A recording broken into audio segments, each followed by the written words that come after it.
अस्सलामुअलैकुम नाजरीन, मन मस्त मलंग के नए एपिसोड में आप सबको खुश आमदीद। इस एपिसोड के आगाज़ में हम देखते हैं कि मीना कबीर को घर आते देखकर वहाँ पर रोने लग जाती है। जैसे ही कबीर अंदर दाखिल होता है उसके पाँव पकड़ लेती है और उससे माफ़ी मांगती है। कहती है कि कबीर मुझे माफ़ कर दो, मैं यहाँ से कहीं नहीं जाऊँगी। कबीर उसे उठाता है। मीना कबीर से कहती है प्लीज़ कबीर मुझे घर से ना निकाले, मेरे पास रहने के लिए और कोई ठिकाना नहीं है। आप रिया के कहने पर मुझे यहाँ से ना निकाले। रिया के पास तो उसके भाई बहन का भी घर है, आपका भी घर है, लेकिन मेरे पास कुछ भी नहीं है, मैं कहाँ जाऊँगी। कबीर मीना पर चिल्लाकर कहता है कि फिर क्यों किया है वो सब कुछ। तभी वहाँ पर वफ़ा आ जाती है और कहती है ये सब कुछ तुम्हारी गलती है, सही कह रहा है कबीर। मीना कहती है मैंने जानबूझकर नहीं किया है बाजी, आप तो मेरा यकीन करें, इतनी बड़ी गलती क्यों की जब तुम्हें पता है कि तुम्हारे पास जाने के लिए कोई ठिकाना नहीं है। कबीर से कहती है कबीर तुम फिक्र ना करो, मैं आज इसे खुद छोड़ कर आऊँगी। मीना हाथ छुड़ाकर सोफे पर बैठ जाती है और रोने लगती है। कहती है कि मैं यहाँ से कहीं नहीं जाऊँगी, मैं नहीं जाऊँगी, मैं जहर खाकर मर जाऊँगी। वफ़ा मीना से कहती है कि अब कैसे नहीं जाओगी, रोड पर रहना है सारी ज़िंदगी, अब तुमको समझ आ गई है तुम्हें। वफ़ा कहती है अब कुछ फ़ायदा नहीं है रोने का, मैं तुम्हें वहाँ पर खुद छोड़कर आऊँगी। मीना कहती है मैंने जानबूझकर कुछ भी नहीं किया था, मेरी वाकई तबीयत ख़राब हो गई थी, अभी मैं किसकी कसम उठाऊँ आपको यकीन आए।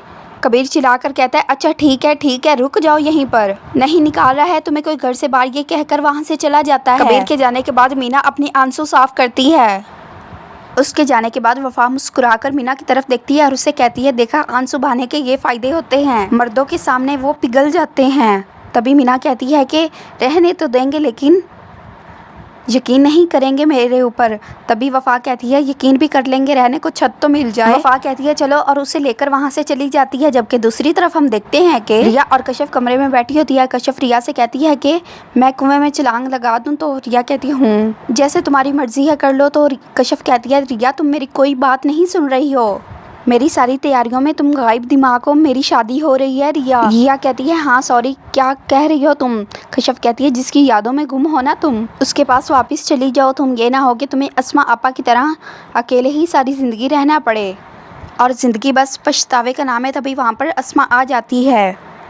अस्मा कहती है मुझे कोई पछतावा नहीं है कशफ, क्योंकि मैं गलत नहीं थी। उस घर में रहती तो महाबीना ने मेरी ज़िंदगी हराम कर देनी थी और वहाँ पर रिया भी रहती है। इसे पता है कि कबीर के साथ रहना कितना ज़्यादा मुश्किल है। भला कौन औरत एक अपने शौहर को किसी दूसरी औरत के साथ देखकर चुप रह सकती है, कोई भी नहीं। अस्मा कशफ से कहती है तुम चुप रह सकोगी नहीं ना, फिर भी इसे तुम ये सलाह दे रही हो कि ये कबीर की ज़्यादतियाँ बर्दाश्त करे, कैसी दोस्त हो, वाह हैरियत है। और रिया से कहती है रिया छोड़ो, उसकी बेवफाई का सोग मनाने की कोई ज़रूरत नहीं है, तुम्हारे भाई की शादी है, उसकी खुशियाँ मनाओ, चलो उठो शाबाश। ये कहकर अस्मा वहाँ से चली जाती है। उसके जाने के बाद कशफ रिया से कहती है कि चलो रिया हम शॉपिंग पर चलते हैं। रिया कशफ से कहती है कि कशफ तुम चले जाओ, कशफ मेरा आज जाने को दिल नहीं कर रहा है। कशफ कहती है चलो ठीक है जैसे तुम्हारी मर्ज़ी। वो उसके गले मिलकर वहाँ से चली जाती है। उसे कबीर की बातें याद आ रही होती हैं जब वो कहता है कि मैंने सुना है कि शौहर मजाजी खुदा होता है, उसे देखना और मुस्कुरा कर देखना इबादत होती है। रिया कबीर से पूछती है ये तुमसे किसने कहा है। कबीर कहता है ये मैंने खुद से कहा है। रिया कहती है कबीर तुम बहुत बड़ी खुश फहमी में जी रहे हो। कबीर कहता है अगर उस खुश फहमी का नाम रिया है तो मैं सारी ज़िंदगी इसी में जीना चाहूँगा।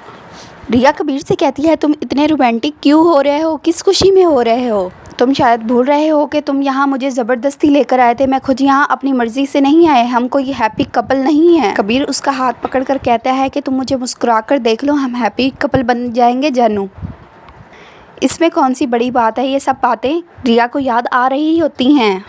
कबीर रिया से कहता है जब किसी के खोने का ज़रा भी डर होना तो फिर उसे जी भर कर देख लेना चाहिए रिया, कि अगर वो कहीं खो गया हो तो आंखों में इतना समा जाना चाहिए कि आंखें बंद हों और उसका चेहरा सामने हो, अगर आंखें खोलें तो वो सामने आ जाए।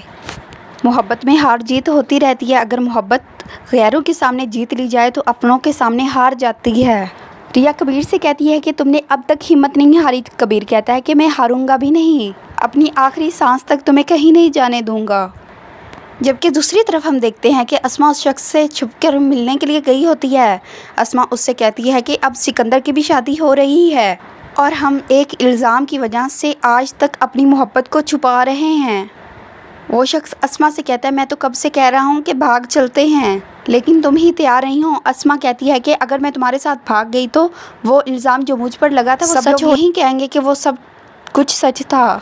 मेरा चक्कर चल रहा था, मैंने अपने बाप को इस हालात तक पहुंचाया है जिसकी वजह से आज उन्हें गोली लग गई। तो वो शख्स कहता है अगर हम भागेंगे नहीं तो एक नहीं होंगे। अस्मा उससे कहती है तुम मुझे क्यों यही कहते रहते हो? जब मैं तुम्हारी और अपनी बाबा से शादी की बात करने लगी थी तब भी तुमने मुझसे यही कहा था कि भागकर शादी कर लेते हैं। जब मेरी मुबीन से तलाक हुई तब भी तुमने मुझसे यही कहा था, यही मशवरा मुझे दिया था। तुम ये क्यों नहीं समझ रहे हो? अगर मैं तुम्हारे साथ भाग गई तो उसमें सिर्फ़ और सिर्फ मेरी ही बदनामी है। मेरे घर की, मेरे मरे हुए बाप की इज़्ज़त मिट्टी में मिल जाएगी। क्या तुम यही चाहते हो? तो वो शख्स कहता है अरे नहीं, मैं ऐसा क्यों चाहूँगा, मैं सिर्फ तुम्हारा साथ चाहता हूँ। मैंने बहुत अरसा तुम्हारा इंतज़ार किया है। ये जो इतने सालों से हमारे दरमियान छुपन छुपाई का खेल चल रहा है, मैं चाहता हूँ अब बस ये ख़त्म हो जाए, हम लोग अपनी एक नई ज़िंदगी शुरू करें। सिकंदर और रिया की तरह तुम्हें भी पूरा हक है कि तुम अपनी पसंद की शादी करो, खुश रहो अपनी ज़िंदगी में। अस्मा कहती है सही कह रहे हो तुम। एक दफ़ा सिकंदर की शादी हो जाए उसके बाद हम दोनों के रिश्ते के बारे में हम उससे बात करती हूँ। वो कहता है कि सिकंदर की शादी हो रही है, वो तो बहुत खुश होगा। तो अस्मा कहती है हाँ बहुत खुश है। मुझे तो लगता है दिल ही दिल में ये कशफ से बहुत मोहब्बत करता था, बस हमसे ही कभी इसने जिक्र नहीं किया। जब से उसकी शादी की बात चली है बदल गया है, अब खुश रहने लगा है, वरना मुझे तो यही डर था कि कहीं किसी को मार ही ना डाले एक दिन। वो कहता है कि अच्छा है, बहुत ज़्यादा अच्छा है।